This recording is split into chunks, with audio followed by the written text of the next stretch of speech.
Hi friends, तुमच्यासाठी एक कडक व्हिडिओ घेऊन आलो आहे. कारण हर्षलच्या घरी निघाला आहे साप. तिथं जाऊन बघतोय तर काय, भूषण, चिक्या आणि रामा त्या बिळावर डूक धरून बसले. इतकी वेहली होती ती खालीच उतरत नव्हती.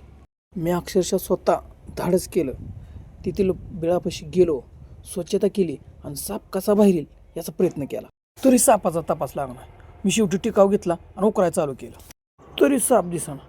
मग राम म्हणाला, अरे पाणी सोडून बघू, मग साप येईल बाहेर.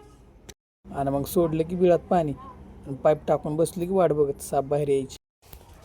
तुम्हाला सांगतो मित्रांनो, पाणी सोडताच आलं की बाहेर. आणि ते असलं होतं, आगा आगा आगा बघता क्षणी अंगावर काटा आलं. अहो तो असा सुद्धा साप नव्हता, अस्सल नाग होता, इंडियन कोबरा इंडियन.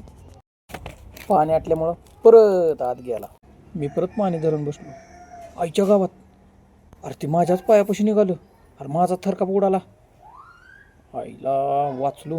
मग काय, मेन रामानं जीवाची कसरत करून त्याला काढायसाठी इतकं प्रयत्न केलं, पण शेवटी त्याला काढलाच.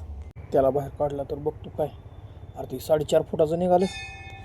तोपर्यंत बागेंची इतकी गर्दी वाढली, लई गर्दी वाढली.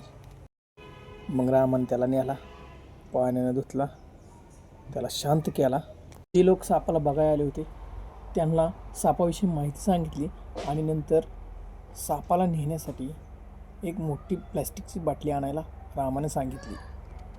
सापाला बाटलीत टाकल्यानंतर त्याला होलो पाडली आणि होलो पाडून झाल्यानंतर वार सोमवार असल्यामुळं त्याची पूजा करण्यास सांगितली. तर मित्रांनो, माझा हा व्हिडिओ तुम्हाला कसा वाटला लाईक आणि कमेंट करून सांगा आणि असेच पुढील व्हिडिओ पाहण्यासाठी मला फॉलो करा.